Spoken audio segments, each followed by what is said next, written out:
छत्तीसगढ़ नक्सलियों के खिलाफ फाइनल फाइट यानी कि सबसे बड़े ऑपरेशन का आज 5वां दिन है। कर्रे गुट्टा की पहाड़ों पर नक्सलियों को जिस तरह से घेरा गया है, 10,000 जवान पहाड़ी पर फतेह करने की तैयारी है। कई आईडी ब्लास्ट हो चुके हैं, इसकी भी जानकारी मिली है। पहाड़ के आसपास सैकड़ों बम प्लांट करने की भी जानकारी मिली है। संभल कर नक्सलियों की ओर जवान बढ़ते हुए नजर आ रहे। तो यह अहम खबर आपको बता दें, जहां 4 से 5,000 फीट ऊपर चोटी में नक्सली बैठे हुए। बीजापुर से ये खबर है, जहां पर लगातार घेराबंदी जो है वो की गई है जवानों के द्वारा। 1,000 नक्सली कहा जा रहा है कि अंदर बैठे हुए छिपकर, और उन्हें चारों तरफ से घेरा हुआ है। ये देखिए तस्वीरें सामने आई हैं, जिस तरह से वही इलाका है, ये वही पहाड़ी का इलाका है जहां पर नक्सली पूरी तरह से सक्रिय है, और कई बड़े नक्सलियों के जो लीडर हैं वो इस जगह पर छिपे हुए हैं।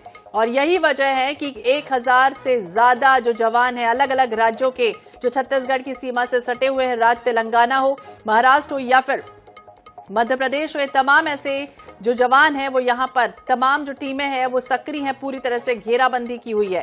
हालांकि अब देखना होगा क्या कुछ होता है, लेकिन लगातार कई ऐसे मूवमेंट जो है वो ड्रोन से पल पल पर, चप्पे चप्पे पर निगरानी लगातार जारी है। 4 से 5,000 फीट ऊपर चोटी में नक्सली बैठे हैं। तमाम वो इलाका देखिए बीजापुर का है, कर्रे गुट्टा की पहाड़ी है, जहां जवानों ने नक्सलियों को घेर लिया।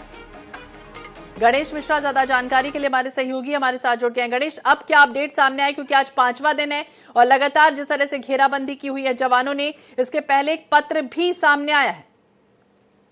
जी देखिए, निश्चित ही आज जो पूरे ऑपरेशन का आज 5वां दिन है और जवान अब भी वहां पर डटे हुए हैं। हालांकि देखिए, इस बीच में लगभग 40 से 50 जवान जो डिहाइड्रेशन का शिकार भी हुए थे, जिन्हें पड़ोसी राज्य तेलंगाना में उनका इलाज किया जा रहा है। उनकी जगह जो रिजर्व में रखे गए थे, उन जवानों को फिर से उस इलाके में भेजा गया है जिस इलाके में ऑपरेशन जारी है। और ऐसा मानना है कि लगातार ये ऑपरेशन आने वाले कई दिनों तक चलता रहेगा, जब तक कि जवान जो है चोटी पर पहुंचकर उस पूरे पहाड़ को अपने कब्जे में नहीं लेते।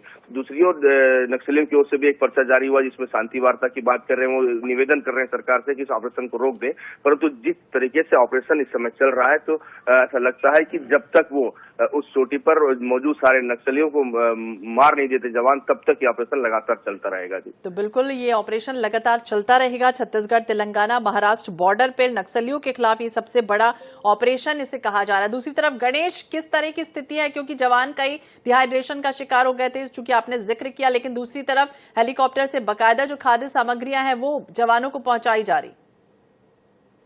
जी देखिए, निश्चित तौर पर वो जो इलाका है भीषण, उस इलाके में इस समय भीषण गर्मी है, तेलंगाना का क्षेत्र है, और वो जिन इलाकों में, जिस इलाके में मुठभेड़ चल रही है, उस इलाके में पानी की सुविधा जो है वो बहुत कम नजर आती है। तो ऐसे में जवान डिहाइड्रेशन का शिकार होते हैं।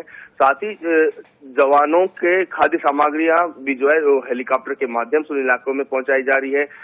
उसके अलावा जवानों को भी, जो बीमार जवान है उन्हें लाया जा रहा है, और जो रिजर्व में जो जवान रखे गए हैं उन्हें उन इलाकों में छोड़ा जा रहा है। तो लगातार पहले दिन से जिस तरीके से ऑपरेशन शुरू किया गया था, आज भी उसी गति से और उसी तर्ज पर ऑपरेशन अभी भी निरंतर जारी है। तो बिल्कुल ऑपरेशन निरंतर जारी है, और जैसे ही पर्याप्त जो राशन पानी है वो खत्म होगा और जैसे ही नक्सली नीचे आते हैं तो फोर्स की तरफ से उन्हें एनकाउंटर जरूर कर दिया जाएगा। देखना होगा क्या कुछ होता है। नजर बनाए रखिए गणेश, बहुत बहुत